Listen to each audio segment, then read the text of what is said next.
ሰሙነ ሕማማት ማለት ምን ማለት ነው? ሰሙን ማለት ሰሞን ወቅት ማለት ነው። ሕመም ማለት እመም ማለት ነው። ሕማማት ማለት ደግሞ እመሞች ማለት ነው። ሲበዛ ለአንድ ሲሆን እመም ሕማም ይባላል። ለብዙዎች ሲሆን ደግሞ ሕማማት ይባላል። ህመሞች ማለት ነው። ህመም በሁለት ይከፈላል።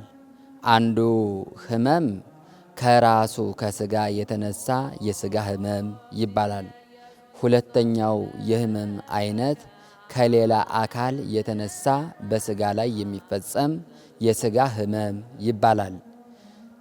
የጌታችን የመድኃኒታችን የኢየሱስ ክርስቶስ ህመም ከነዚህ የህማማት አይነቶች ማንኛው ነው ከተባለ ከሌላ አካል የተነሳ በስጋ ላይ የሚፈጸም የህማም አይነት ነው። ጌታችን መድኃኒታችን ኢየሱስ ክርስቶስ የተቀበለው ህመም የተቀበለው አጠቃላይ መከራው ከሌላ አካል በአይሁዳውያን እጅ በእደ አይሁድ የተፈጸመበት እንጂ ከራሱ አካል የተነሳ ህመም አይደለም።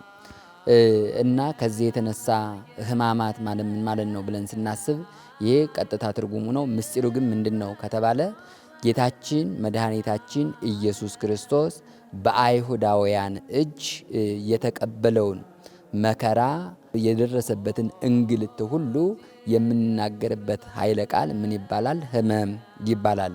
ይህም ታላቁ ነቢይ ኢሳይያስ ነሳ ደዌነ ወጾረ ህማመነ ህማማችንን ተሸከመ ደዌያችንን ያዘ ብሎ እንደተናገረው ማለት ነው። ከዚህ የተነሳ ህመም ይባላል።